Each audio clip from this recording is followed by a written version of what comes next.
Hey there guys, Aldershot here, and today we're going to do an early look video into Red Goddess. And if you're unfamiliar with our early look series, it's when we take a look at games that are still in development or still on Steam Greenlight. And Red Goddess is very much still in development. In fact, the build that we're going to take a look at is actually just a prototype. It's not even an alpha, so do keep that in mind. That's why there's going to be some resolution issues as well as anti-aliasing issues, as a proper menu system haven't been quite implemented yet. So again, this is a prototype, so do adjust your expectations, okay? This game is developed by Yanim Studio, which is kind of interesting because traditionally they've been an animation studio, and Red Goddess is going to be their first entry into the video game world. They've done works on games like Deadlight, they've done some commercial work, and they actually got a lot of really wonderful little animation shorts that you can view right now on their official website. They also already been greenlit on Steam, so that didn't take them very long. And they currently have a Kickstarter campaign running right now. So I'll have all the links in the description below to their website, to their Greenlight page, and to their Kickstarter. And if you do like what you're about to see, do help support them and check out their Kickstarter page, and definitely check out their official website as well. I highly recommend you guys checking out their animation shorts. They are really amazing stuff. Yanim Studios definitely employ some amazing talents. That's one thing I can say for certain. When I first saw the trailer for Red Goddess, I was pretty much awestruck, and I was just like, wow, I really want to play this game. And I kind of hounded them for a playable build of this game, and they were courteous and kind enough to actually send me the prototype so I can make this video for you guys. So I'm pretty excited to do that for you. Alright, so having an animation pedigree, as you can see, it's definitely kind of translated into this game. As far as aesthetics is concerned, the game looks wonderful. It has amazing character design, really wonderful and whimsical kind of environmental design as well. I really do like the color palette that they've chose for this game. It's very soothing, and it's very calming, and it's just very pleasant to the eye. So again, having an animation background is definitely going to help them out in the developments of this game. But not even just the visual design of this game, but the sound design is actually quite nice as well. So as you can tell, the music is very soothing, very calming, and is actually pretty nice as well. I do kind of like that. So here we are, we're going to actually jump into this monster's subconscious as we kind of play as this young goddess who's ill and sort of sick and is suffering from amnesia from the looks of it. She kind of lost her memories, so she's kind of adventuring throughout the forest, tracking down all those crystals that you saw me collecting. They represent your lost memories. So as you collect more crystals, you'll kind of progress through the game. And if you collect a yellow crystal from jumping into monster's subconscious, then you'll actually gain new abilities. So I'm going to actually show that off right now. This is actually when the game starts getting kind of interesting. Alright, you can actually switch between different characters. So you have a rage persona, which is basically a fire element, where you kind of move kind of fast, and you can shoot fireballs in different directions, which is going to help you attack. You can also switch to a fear persona, or an ice element, where it's more stealthy. You don't really have an attack, but you do go invisible when you stand still, and you don't really make much sound when you kind of walk around. And this game does have kind of a stealth element. Now you do pick up your character ball, you can kind of switch back to your normal mode. And that's something I should mention actually. When you switch to these personas, you'll drop a character ball, okay?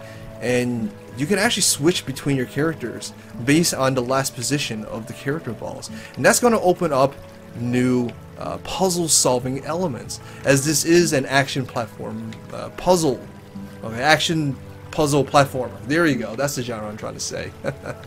And you can actually kind of throw your character ball around, and again, that's going to open up some interesting puzzle solving elements. Alright, so I want to demonstrate that right now actually. We're going to collect these memory crystals. And we're gonna actually switch to our ice persona. Why not? We're gonna pick up our character ball, and we're gonna throw it up to that platform where we normally can't reach. And we're gonna switch to it, and there you go. You know, you can kind of use the character ball to reach otherwise unreachable areas, and you can actually kind of find these black diamonds, and you can activate it. It'll actually call your character ball back to you, so you can kind of start the puzzle over again. Because if you don't do that and you switch to your characters, you'll actually switch back and forth. You need the character ball in hand in order to progress through different areas and different puzzles, as you know, we kind of needed to reach these platforms right there. Okay, so it's kind of neat that they have this multiple character, multiple personality kind of mechanic behind this game currently, as it kind of reminds me of Trine a little bit. If anyone played Trine, it's basically a game where you do play as multiple characters, and you kind of switch between them, kind of like this game, to reach different areas, different platforms, and use different personas to and their abilities to kind of activate different switches and stuff like that. This game kind of has that as well, so it has a bit of a Trine feel, and that's not a bad thing because Trine is actually quite a good game. Alright, so that already is sort of interesting. I do like that, and each persona that you kind of control will actually have their own abilities and their own kind of elements and strengths and weaknesses as well, and that's again going to open up new puzzle solving elements. And as you kind of progress through the game, you're going to meet this mysterious figure that kind of looks like you but a darker form, and she's going to kind of explain your past a little bit and kind of explain to you how to play the game, interestingly enough. So that's kind of interesting. You kind of learn more about her as you play through the game. So there you go. The game is gorgeous, if you haven't noticed already. I really love the color palette. It's very soothing, it's very calming to the eyes, as well as the sound design, which definitely helps with that. Now, I don't think this is going to be one of those super hardcore, you know, difficult, challenging games.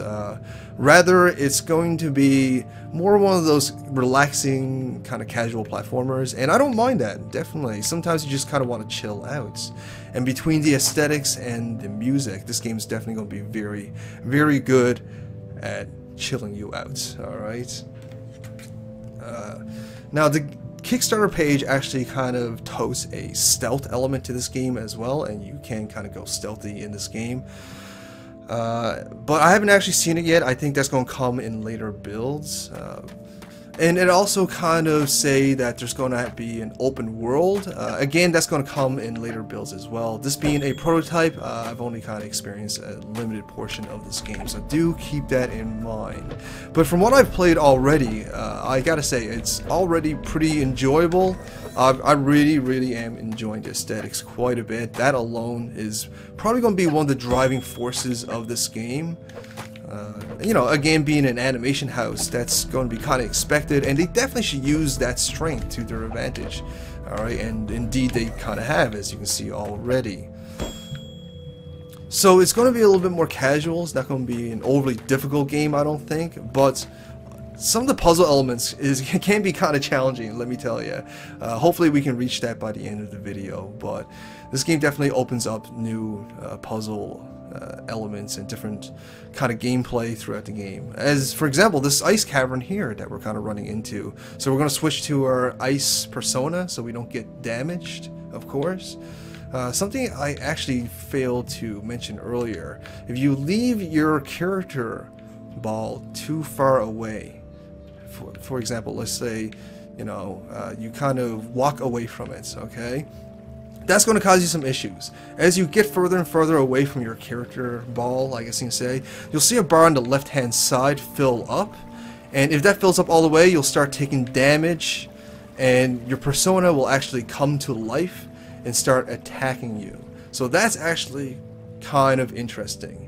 Alright, so you're gonna not want to do that, as taking damage is not really a good thing. Alright, so there you go, guys. This is Red Goddess. I gotta say, I'm really enjoying the game so far. It's pretty fun. As the first entry into the video game world, I think they're off to a very good start. I mean, the game is very, very enjoyable. I think the target audience is definitely going to enjoy this game. I really do like some of the puzzle elements in the game.